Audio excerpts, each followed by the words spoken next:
Hi hello అండి, అందరికీ నమస్కారం. Welcome to public pulse media. ఈరోజు మనం రాజధాని అమరావతిలో నిర్మాణం జరుగుతున్నటువంటి పెనుమాక రిజర్వాయర్ దగ్గర అయితే ఉన్నాం.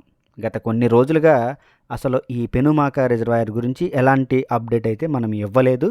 చాలా రోజులు అవుతుంది ఈ పెనుమాక రిజర్వాయర్లో పనులు ఏ విధంగా జరుగుతున్నాయి అనేటువంటి అప్డేట్ ఇచ్చి. ఈరోజు మనం ఇక్కడ జరుగుతున్నటువంటి పనుల గురించి పూర్తిగా వివరాలను అయితే వెల్లడించబోతున్నామండి. చూసినట్లయితే పెనుమాక రిజర్వాయర్ అనేది పూర్తిగా నీటితో నిండిపోయి ఉన్నటువంటి పరిస్థితి మనం చూడొచ్చండి. గత కొన్ని రోజులుగా రాజధాని పరిసర ప్రాంతాల్లో వర్షాలు పడుతూ ఉన్నాయి. అందువలన పూర్తిగా నీటితో నిండిపోయింది. మొత్తం 197 ఎకరాల్లో నిర్మాణం జరిగేటువంటి ఈ పెనుమాక రిజర్వాయర్ 0.01 టీఎంసీ కెపాసిటీతో నిర్మాణం జరుగుతుంది.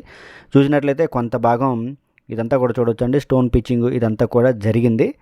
అయితే గత కొన్ని రోజులుగా ఇక్కడ ఎలాంటి అప్డేట్ లేదు.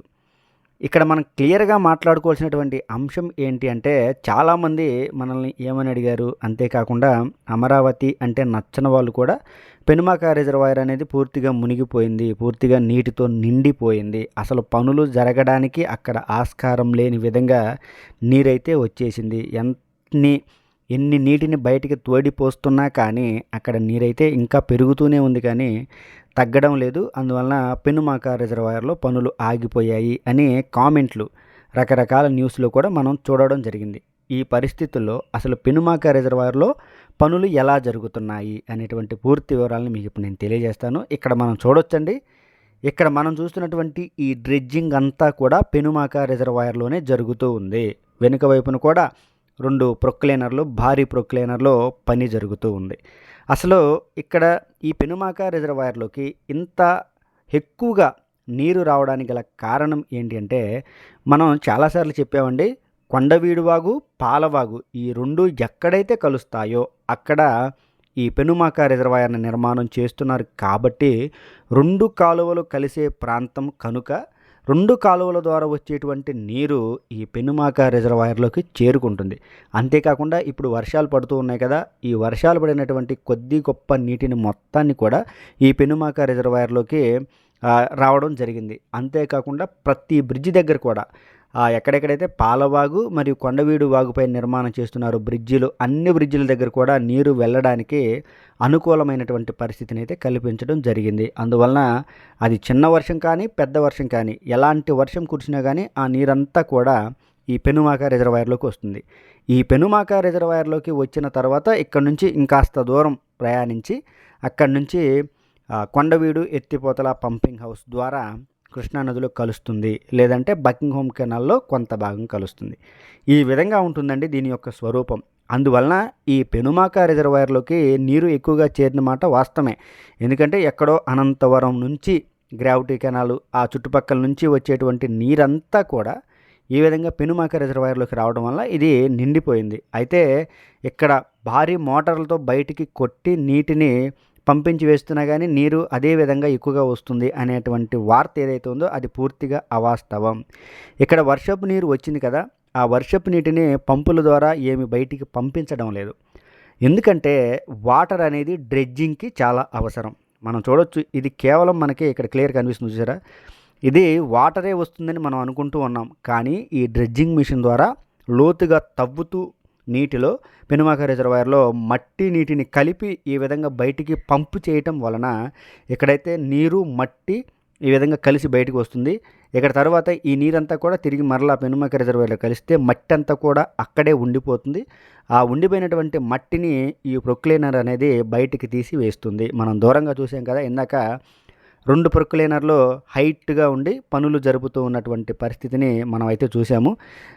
చూసారా, ఇక్కడ అదిగోండి దూరంగా 2 ప్రొక్లైనర్లు, అదంతా కూడా ఈ విధంగా డ్రెడ్జింగ్ చేయడం వల్ల బయటకు వచ్చినటువంటి మట్టి.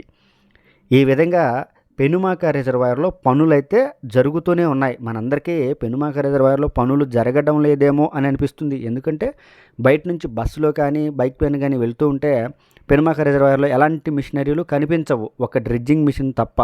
ఆ డ్రెడ్జింగ్ మిషన్ కూడా అసలు పని చేస్తున్నట్టే ఉండదు. ఎందుకంటే అది భూమి లోపలికే ఆ మిషనరీని అంతా కూడా పంపించి మొత్తం డ్రిల్ చేస్తూ ఉంటుంది. కాబట్టి అది నీటిపైన తేలుతూ ఉంటుంది ఒక పడవ మాదిరిగా.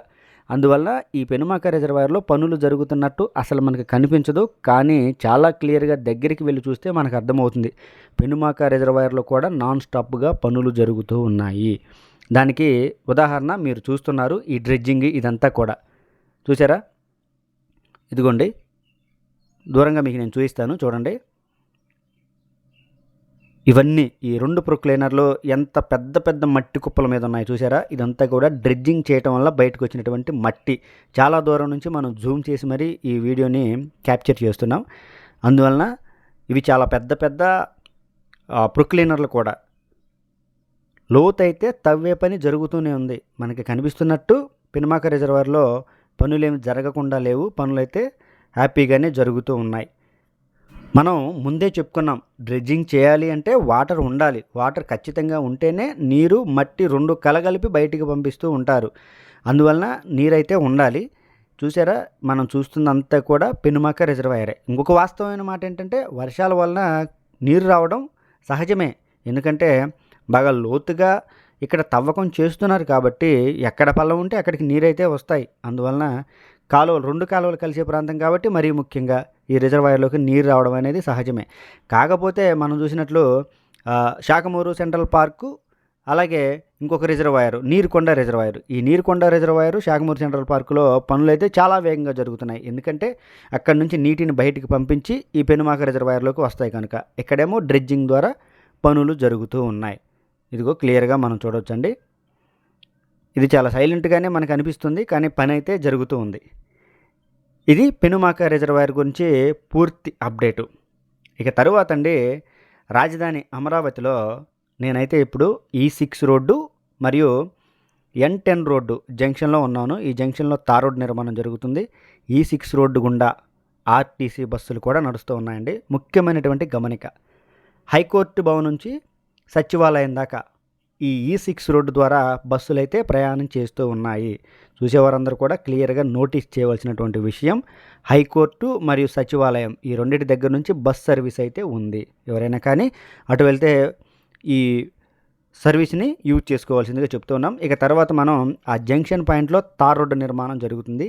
ఇక్కడికే దగ్గరలోనే సీఎం చంద్రబాబు గారి ఇంటి నిర్మాణం కూడా జరుగుతూ ఉంది. మనం రైట్ సైడ్లో చూడొచ్చు, కార్నర్లో ఎంత నీట్గా నిర్మాణం చేస్తున్నారంటే ఇదంతా కూడా మనం క్లియర్గా చూడొచ్చండి. ఒకవైపునేమో E6 రోడ్డు నిర్మాణం దాదాపుగా మనం చాలా క్లియర్గా మాట్లాడుకుంటే తుళ్ళూరు దగ్గర నుంచి ఈ విధంగా సచివాలయం దగ్గరికి పూర్తిగా E6 రోడ్డు అనేది నిర్మాణం జరిగింది.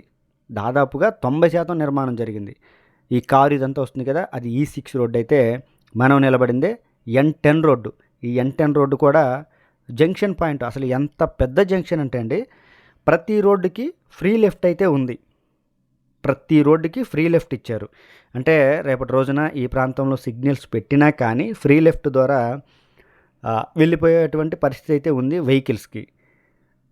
ఇదిగోండి, నిర్మాణం ఇంకా జరుగుతూనే ఉంది. ఈ జంక్షన్ పాయింట్లో ఉన్నామండి. సీఎం చంద్రబాబు గారి ఇంటి చుట్టూతా కూడా ఉన్నటువంటి రోడ్లను అయితే చాలా చకచక నిర్మాణం చేస్తూ ఉన్నారు. ఎందుకంటే ఒకవైపున చంద్రబాబు గారి ఇంటి నిర్మాణం కూడా పూర్తి కావచ్చినది కాబట్టి ఈ విధంగా అయితే పనులు జరుగుతూ ఉన్నాయి. ఇది ఈ వీడియో గురించి పూర్తి వివరణ. ఈ వీడియో కనుక మీ అందరికీ నచ్చినట్లయితే లైక్ చేయండి, షేర్ చేయండి. రాజధాని అమరావతిలో జరిగే ప్రతి అప్డేట్ని కూడా నేను మీ ముందుకు తీసుకొస్తూ ఉంటాను. అమరావతిలో మీకు ఏ ప్రాజెక్టు చూడాలనిపిస్తుందో ఆ ప్రాజెక్టు కనుక మనకు కామెంట్ రూపంలో తెలియజేసినట్లయితే మీ అందరికీ 100% కంప్లీట్గా ఆ ప్రాజెక్టు గురించి వివరాలతో వివరించేదానికి నేను సిద్ధంగా ఉన్నానండి. చూడొచ్చు, మనమైతే పెనుమాక రిజర్వాయర్లో పనులు చాలా వేగంగా జరుగుతున్నాయి. ఇది మనం ఇచ్చేటువంటి సూపర్ అప్డేట్. అందరికీ మరొకసారి నమస్కారం.